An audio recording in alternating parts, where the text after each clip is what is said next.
Hey gang, I wanted to do a different video today. You know, most of my videos, or 99% of my videos, are all car related. But you've also seen the videos where I've added the heat and air conditioning to the garage with the mini split system. And I've also insulated the roof of the garage and then finished out the interior panel on the one side to help heat and cool the shop, keep it more comfortable. Now, one of the problems I've had is the roll-up door that I'll show you in just a minute. And basically, the roll-up door just doesn't have any seal at all, except at the bottom there is a rubber roll seal. Now, I've tried different things to insulate or keep air from flowing in and out of the shop, and I contacted a company called Memtech, and they sent me some brushes that I'm going to mount to the door or to the frame of the door, and that should help seal off the door itself, because the door is corrugated. You know, it's called a curtain door, I believe, and it's got waves in it, and so that's what makes it difficult to seal. If it was a flat door like an industrial style door, then it could have a rubber gasket that rubs up against it, but that's not what I have, and I'm not going to spend the money on that kind of door. So that's the plan. I'm going to open up the box that I got from Memtech and show you what's inside.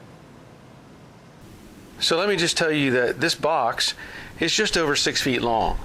And the reason for that is they can't send you a piece that is 16 feet long, or the shipping would be outrageous. I should point out that my door opening is 16 feet and 1/4 inch. And the height is 8 feet 2 inches. So what's going to be in this box should be segments. So let me get it cut open.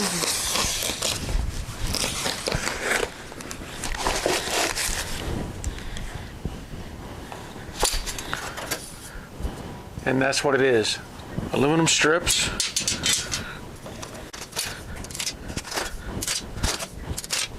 There's 4 at that length. Let me see what else I have.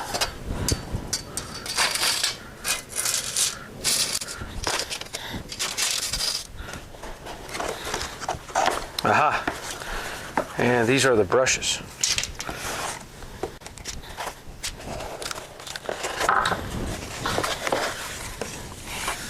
So there are 3 more pieces, or 4 pieces of these longer brushes. So here's an image from the Memtech website, and you can see this bracket is flat and it interacts with the top opening of the door frame, and by doing that it can push back into what would be the deepest part of the door, and I'll show you that when I get to that point. And over here on the side, it's a 45-degree angle, because you can't come straight in when you have the waviness of the door. You have to do an angle so that it can kind of interweave with that opening. Alright, so I will point out that the 3 sets on the left are all 6 feet in length. The 4 sets on the right are 5 feet in length. And basically it's cut to fit. So I can put in 2 segments of the top and then cut the last remaining piece and make that fit the opening. Same way with the 4 long pieces, because it's just over 8 feet. These 2 5-foot lengths, I will obviously trim off whatever excess there is to make it match my door opening.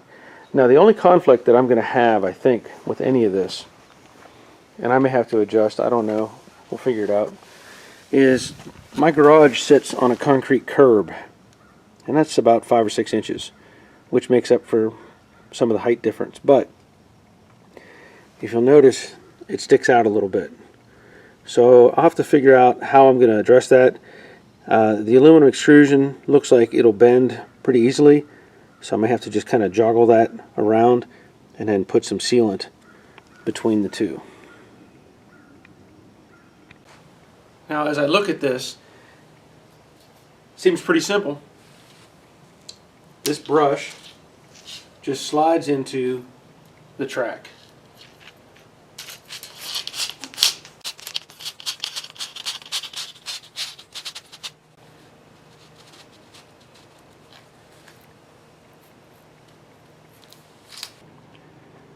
Okay, so as I plan to install this, I wanted to drill some holes in this extrusion.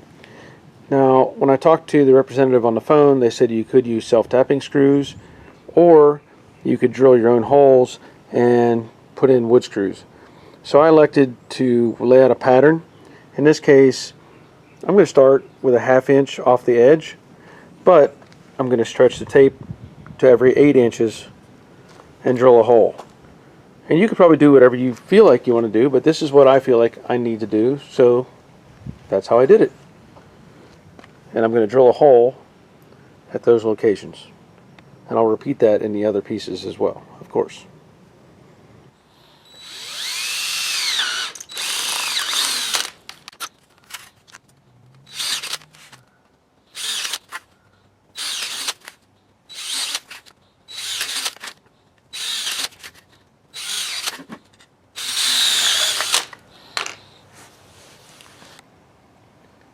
So this is why I bought this brush kit.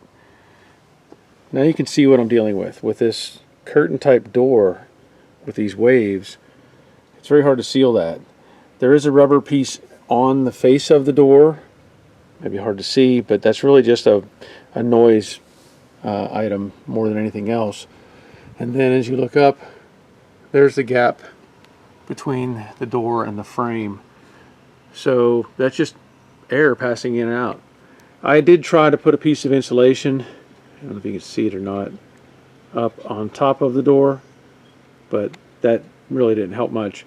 So I'm hoping once this is in place, it'll help with the airflow and also maybe keep some of the carpenter bees out of the shop. I wanted to show you how the brushes will interact with the door. So when it's in place, and I will set it to where the brush is touching the deepest part of the door. You don't want it on the high spot, you want it on the low spot. So that even if the door doesn't match up at that point, it's going to catch the brushes and create that seal.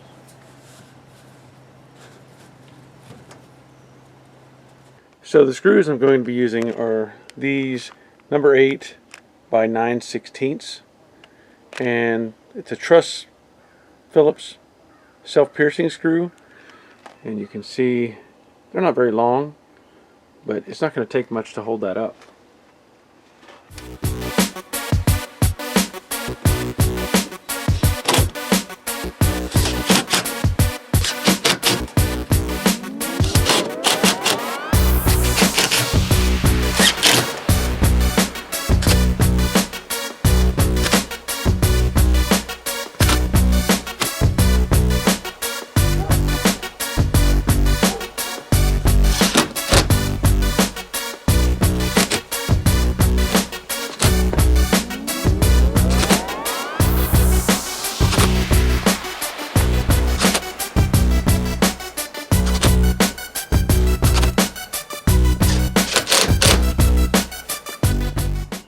Now what I need to do is determine the length from that side to the end of this piece. In my case, it's 47 3/4. Now, being that this is an aluminum extrusion, I wouldn't cut it with a fibrous wheel like a chop saw, because aluminum will clog that up. You could cut it with a bandsaw, or you could cut it with a hacksaw, but whatever it is, you need to be able to cut metal with it safely. And so I always use my safety glasses, hearing protection, and gloves, and a little thin cutoff wheel.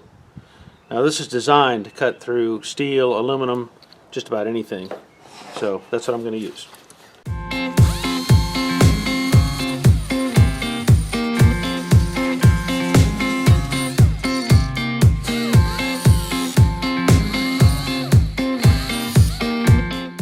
Now for the brush, I was told to use bolt cutters.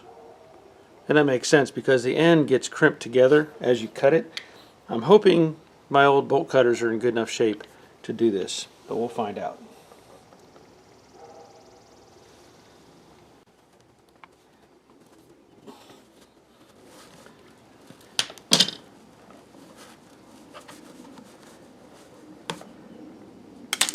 think that'll work. I'll take my hammer and compress that a little bit as well.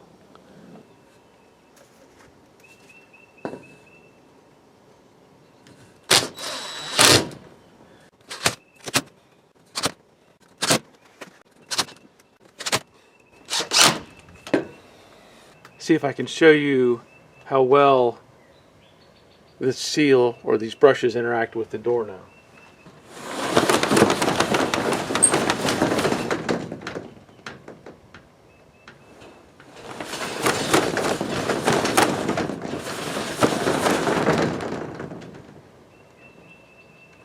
Hopefully you can see that.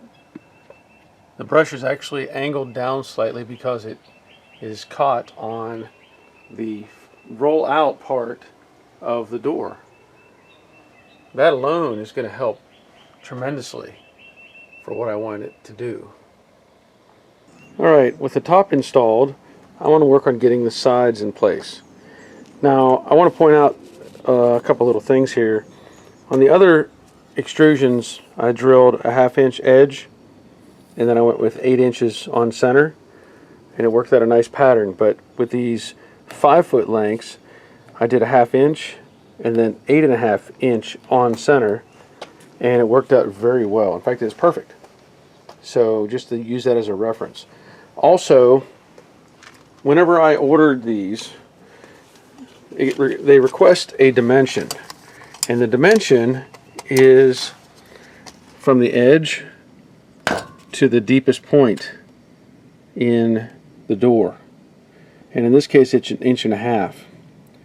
And what I did is I ordered the 2 inch because I wanted to make sure I had enough space.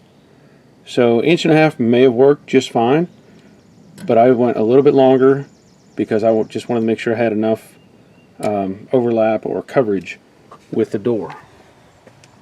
Alright, so my plan at this point is the little corner that is created from the extrusion that actually holds the upper brush, I'm going to mate that corner with that one up there. I'm going to press it up against and run a screw in.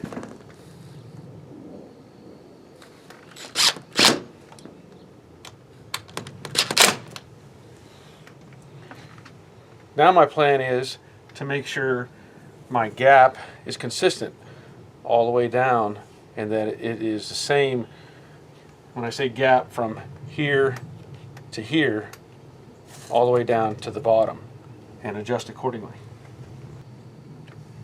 In my case, it's about 2.5 inches from this edge to the edge of the 2x4.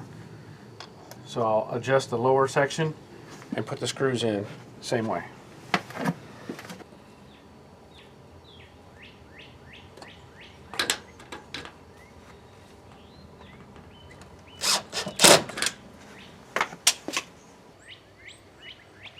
There you can see how it interacts with the door.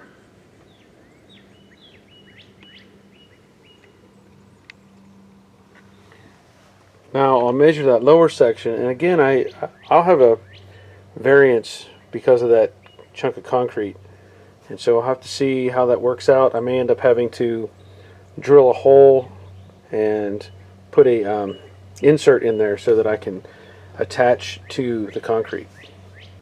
So I used a number 10 plastic anchor, a little bit longer than I needed, but it's what I had on the shelf. So that's in the concrete, and then the regular screws the rest of the way up. And it did leave a little bit of a gap right here, but I'll come back later with some caulking and seal that up, and I think it'll be just fine. And I'm going to close the door and see how this looks.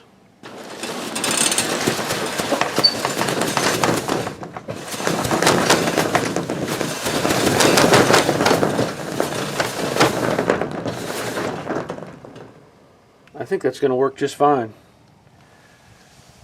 It may take a little wearing in here and there to fill in these gaps, but even at that, that's way better than what I had. And it's likely I could have used the shorter brushes. Like I was saying before, my gap being 1.5 inches and I overcompensated a 1/2 inch. You know, these may have been a little bit shorter in that respect, but this is going to be a big improvement over just having a major air leak all the way around the door. So I'll get the other side installed and that'll be it. And there's the other side installed. Again, there's a little bit of situation where the overlap is, but that's pretty minor. And I also will have the same gap to deal with over here, and I'll just fill that with some caulking and that'll be just fine. So that's the end of this video. I hope you found some useful information. I know I'm happy to have this door sealed because, as I've mentioned before, with the heat and air conditioning, I'm losing a lot of air, and that's counterproductive. And I think this is going to benefit me greatly. So thank you for watching. I appreciate you all being here, and we'll see you next time. Take care of yourselves.